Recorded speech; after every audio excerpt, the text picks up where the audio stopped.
मुक्ति दाता तुम हो बख्शनहार, हम पर रहे बरसता सतगुरु सदा तुम्हारा प्यार।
अगर हमने ये मनुष्य जीवन धारण किया है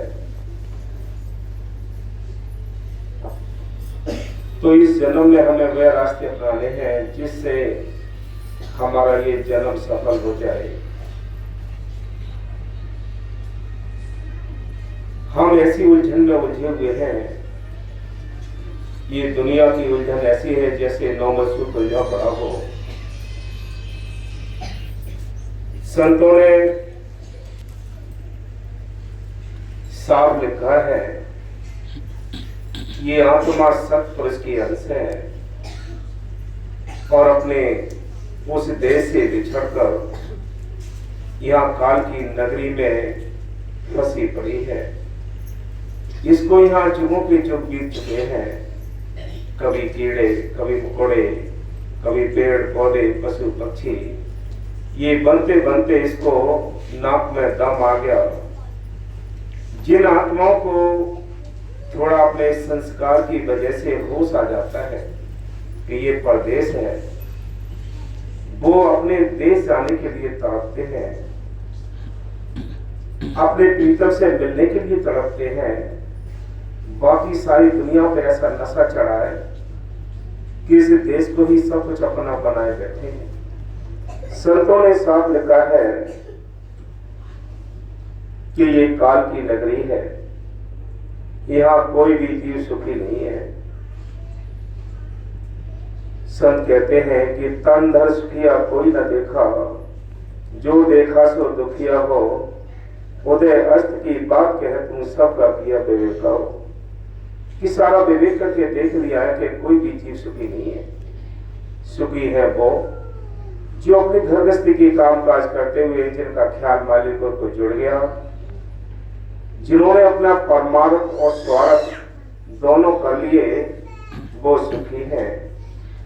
और संत कहते हैं कि आप विचार करके देखो, अगर हमने एक ही काम किया, बेटी बेटाओं को पाला, कोठी बंगले बनाए, जमीन जायदादें खरीदी, बाहर के संसाधन इकट्ठे किए, तो ये तो हमसे जीते जी छूट जाएंगे।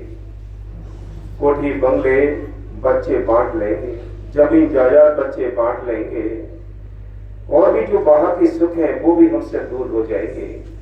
जो काया का सुख है, इस काया ने भी हमारा साथ नहीं देना। तो ये की उलझन है, जिसके ये बात समझ में आ गई, जिसको अपने घर जाने की याद आ गई या संतों के वचनों को समझ लिया, वही सुखी है, बाकी सारी दुनिया ये दुखी है। संत कहते हैं कि इसको याद दिलाने के लिए वो मालिक अपने संतों को भेजता है कि चलो भाई अपने घर चलो, ये तुम्हारा देश नहीं है। लेकिन इसके साथ उलझन पड़ी है, इसलिए इसको न संतों की बात ठीक लगती है, न संतों के वचन असर करते हैं। यानी संतों के जो वचन उसी के अंदर काम करते हैं और असर करते हैं। जिन पे स्वयं मालिक की मेहर होती है, जिनके बहुत अच्छे संस्कार होते हैं, ये उनके ऊपर असर करते हैं। बाकी सारी दुनिया आप देखो, यहाँ सब लोग बैठे हैं, सब बैठे हैं, आंखें भी खोले हुए बैठे हैं, घर छोड़कर भी आए हैं, सारा कुछ है, लेकिन ये बच्चन अंदर धसते नहीं। क्यों नहीं अंदर धसते? क्यों? हम ख्याल हमारे बाहर भटके हुए हैं। आप प्रैक्टिकल करके देख लो, कोई बात ही याद नहीं रहती है, गेट के बाहर जाते ही सारी चीजें भूल जाते हैं। यहाँ बैठे हैं, केवल बैठे होते हैं, देख रहे होते हैं, आवाज आ रही होती है, लेकिन बच्चन अंदर नहीं जाते। इसलिए संत कहते हैं कि जिन आत्माओं को होश आ जाता है, वो क्या कहती है आत्मा? ऐ प्रीतम, तू भाग बिताता है, तू मुक्ति का दाता है, तू मेरी पुकार सुन, तू मेरी अर्ज सुन ले, मेरे लिए इस भव सागर से निकाल दे। तेरी साथ संगत न छूटे, तेरा दरबार न छूटे, तेरा नाम न छूटे। सच्चे संतों ने कहा है, सच्चे सत्संगियों ने कहा है कि अगर छूट गए तो एक मौत के बराबर होता है। इसलिए संत कहते हैं कि संतों का बिछोड़ा, संगत का बिछोड़ा, अपने दरबार का बिछोड़ा, ये हमें बहुत घात करता है। इसके बारे में एक गुरु साहिबान के में से हुए हैं संत, उन्होंने लिखा है, क्या बोल रही है खड़ी, मेरा मन नीचे, मेरा मन लोचे गुरु दर्शन ताई, बिलख करे चादर की नाई। क्या कहते हैं, उनके मुर्शिद ने उनको आश्रम से दूर कर दिया था, किसी दूसरे आश्रम में भेज दिया था। जब गुरु की याद आई, दरबार की याद आई, अंदर हिलोरें उठी, अंदर प्रीत जगी, ब्रह जगी, तो क्या लिखते हैं कि मेरा मन लोचे गुरु दर्शन ताई, कि आपके दर्शनों के लिए मेरा मन बड़ा तड़प रहा है। जैसे पपिया स्वाति बूंद के लिए तड़पता है, मोर पानी के लिए तड़पता है, मीन पानी के लिए तड़पती है, चकवा चकवी सूर्य के लिए तड़पते हैं कि कब सुबह हो, कब सूर्य निकले, हमारा चकवा चकवी का मिलाप हो। यही हाल मेरा हो चुका है। ऐ मेरे मुर्शिद, ऐ मेरे सतगुरु, मुझे अपने दरबार में बुला ले, अपनी शरण में लगा ले। क्या कहते हैं जी? भाग्य विधाता पति दाता,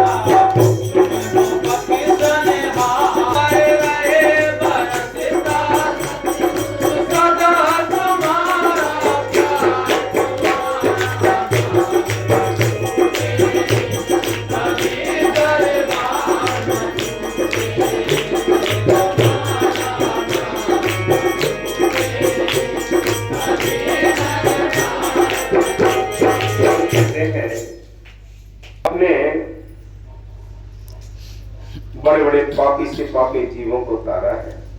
रंग का बंका सतना कसाई जैसे को आपने अपनी शरण में लेकर तार दिया। जब आत्मा व्याकुल होती है तो तड़पती है, कहती मेरे में इतना क्या वजन है। जब ऐसे ऐसे जीवों को उतार दिया है तो अब मेरी बारी है, मेरे लिए भी तुम दया करो। ये दर्द भरी पुकार, ये तड़पन, ये आपको मालिश से मिलाती है।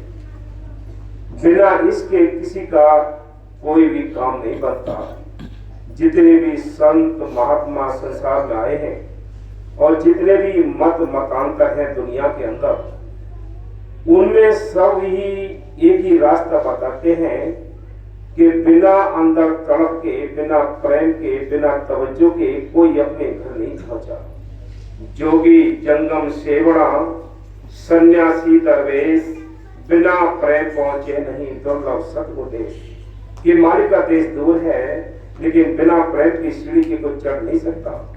ईसा मसीह ने लिखा है, love is God, God is love, यानी मालिक का जो रूप है वो प्रेम है। अब इस प्रेम को बिखेरा है किसने? घर गृहस्थी के उलझनों में। जब हमें टेंशन होती है तो इधर प्रेम क्यों आएगा?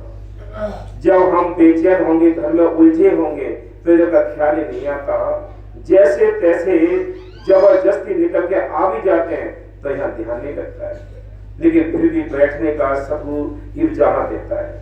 लेकिन संत कहते हैं जिन आत्माओं को होश आ जाता है वो बेनती करते हैं, भिखारी बनकर दया मांगते हैं, कहते हैं तुम दया करके अपने दरबार से दूर मत करना, अपनी संगत से दूर मत करना, तुम बख्शनारा हो, अगर मेरे गुनाह हैं तो बख्शनहार तो आप ही हो। हाँ जी। मात पिता तुम मेरे दान तुम्हारे, मात पिता तुम मेरे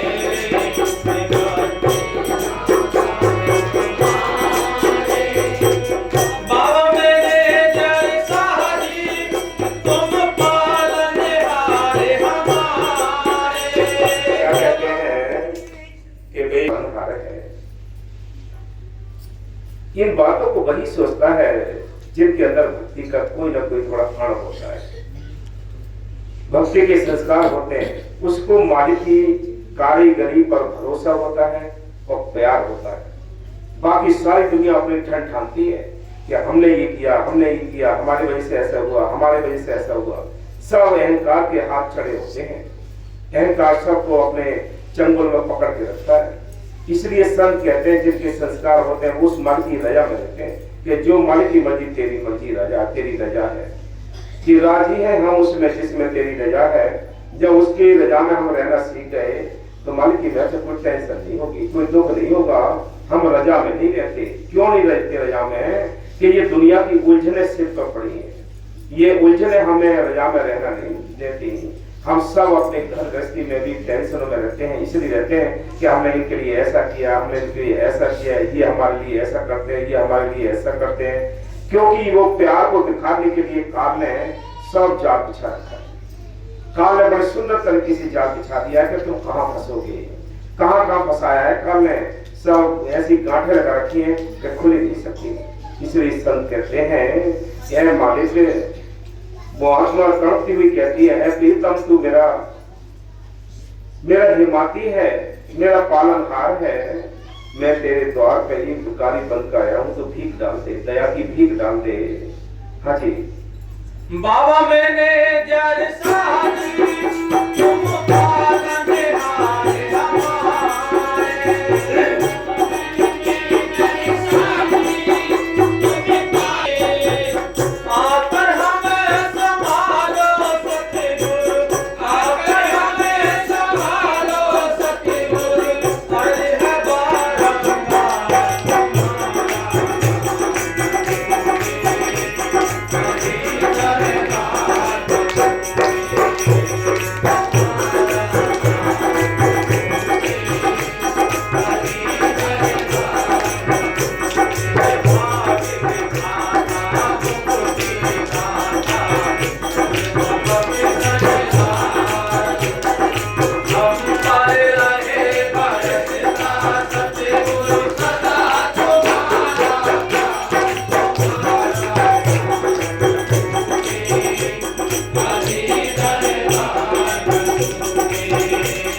बेटी बेटा इसके अंदर भरे पड़े हैं, दुनिया की राजनीति इसके अंदर भरी पड़ी है, दुनिया की उधेड़ बुन टेंशन इसके अंदर भरी पड़ी है, तो मालिक कहाँ बैठेगा?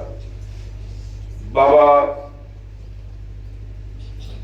तो यानी आगरा वाले महाराज जी ने लिखा है अपने एक चौपाई में, एक शब्द में लिखा है कि दिल का हुजरा साफ कर जाना के आने के लिए, ध्यान रखा उठा उसको बिठाने के लिए। कि दुनिया की जो ध्यान है उन्होंने तो हमारे अंदर जो दिल को भर रखा है, जब तक ये खाली नहीं होगा तब तक हमारे का प्यार कहाँ आए? संतों ने साफ लिखा है। देखो मानना ना मानना तो आपके अपने ऊपर है, लेकिन संतों के जो वचन मानते हैं, जो ग्रंथों के वचन मानते हैं, उनका कल्याण होना संभव है। बाकी सारी दुनिया उलझी पड़ी है, दूसरों की चिंता भरी पड़ी है, अपनी चिंता नहीं। हम स्वार्थ के लिए कहां से कहां दौड़ते हैं, देश परदेश जाते हैं, किस लिए जाते हैं? स्वार्थ के लिए।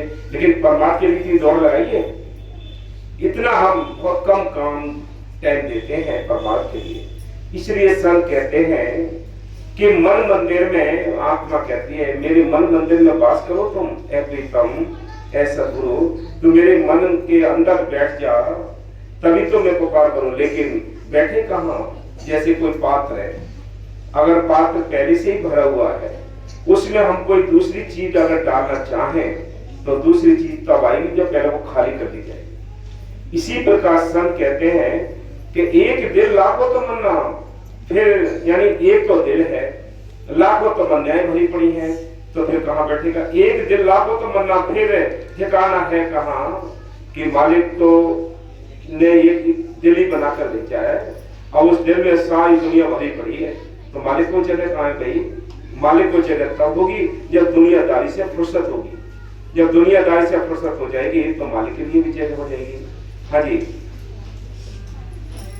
मन मंदिर में मेरे तुम करना वास, मंदिर में मेरे तुम्हें करना वास प्यारे, तुम जीवन सोना, तुम जीवन सोना, टूटे भाग्य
जो भटकते रहे हैं, कीड़े मकोड़े, पेड़ पौधे, पशु पक्षी, इन सारी दुनियाओं में हम भटकते रहे हैं।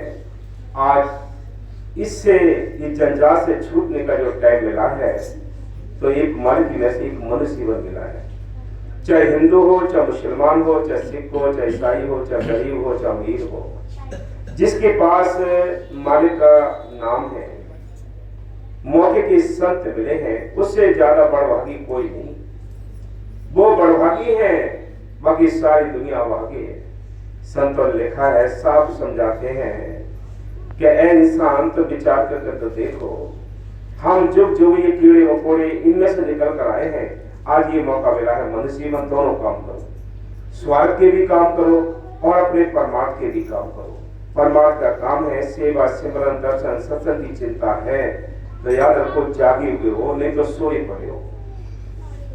आप कितनी चिंता करते हो, घर गृहस्थी की कितनी चिंता होती है, हमें कितना कर्ज की चिंता होती है, नींद नहीं आती रात को कि ये ब्याज बढ़ रहा है, कर्ज बढ़ रहा है, कैसे हम इसको निपटारा करें।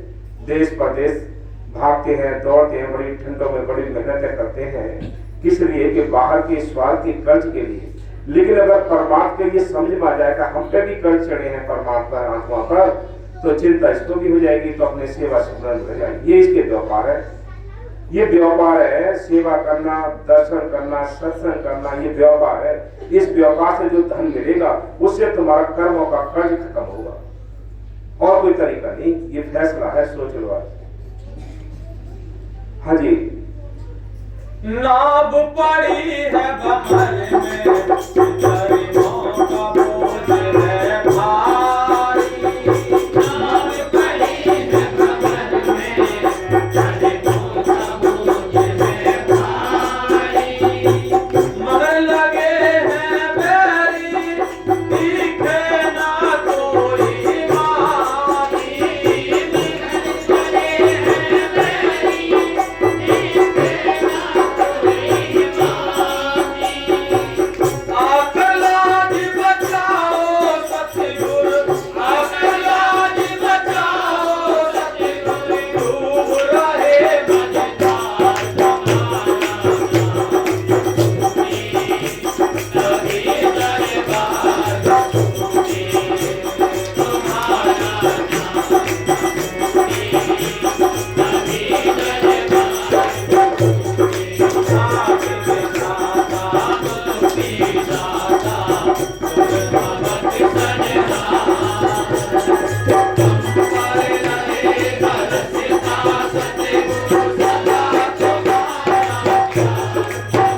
अपने हाथ का वर्णन करती है।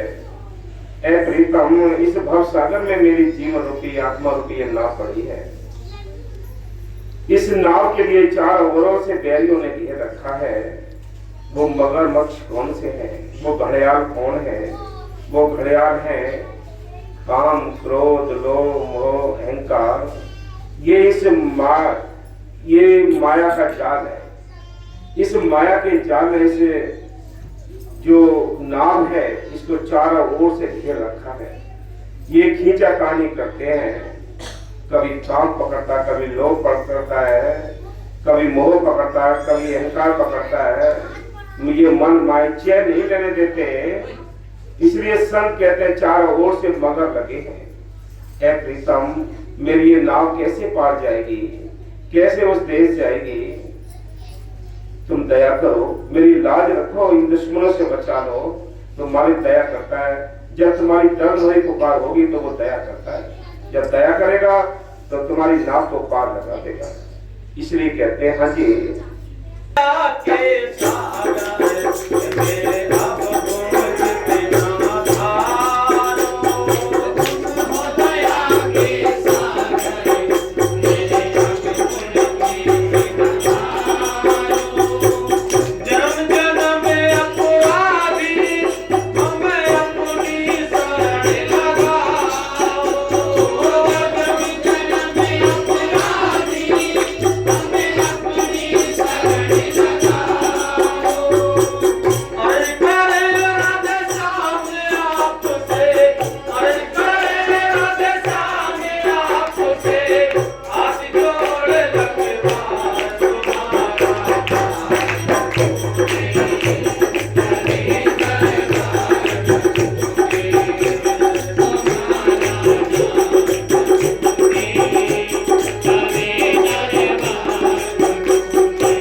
तुम दया के सागर हो।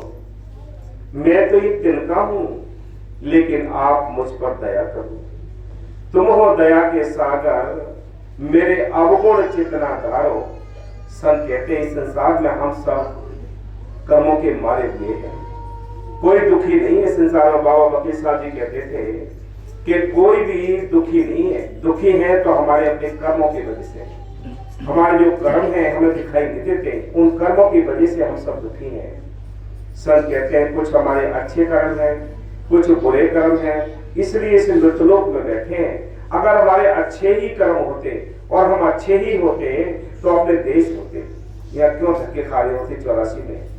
कुछ हमारे अच्छे कर्म है, कुछ बुरे कर्म है। इनको साफ कराने के लिए संत नाम बकसते हैं कि नाम जपोरे बात सियानी, बिन गुरु जग में होगी हानि। के बिना गुरु के, बिना संतों के, बिना नाम के, बिना सोबत के, संगत के छुटकारा नहीं होना है। इसलिए संत कहते हैं कि ऐ आत्मा, तू उस मन से फरियाद कर, दीनता रखे, दीन बनकर उसके आगे पड़े रहे। कभी ना कभी तो वो दरवाजा खोलेगा, तुम दरवाजे को खटखटाते रहो। ये सिमरन करना, सेवा करना, आश्रम में आना, ये सात्संगत में रहना, ये दरवाजा खटखटाना है। जिस दिन ये दरवाजा खटखटाना बंद हो गया तो मालिक भी बिल्कुल चुप हो जाता है। इसलिए जैसे भी हो, जिस हाल में हो, बस खटखटाते रहो, वो जरूर आपको अपने शरण में लगाएगा। हाँ जी। जन्म जन्म में अपराधी, हमें अपनी शरण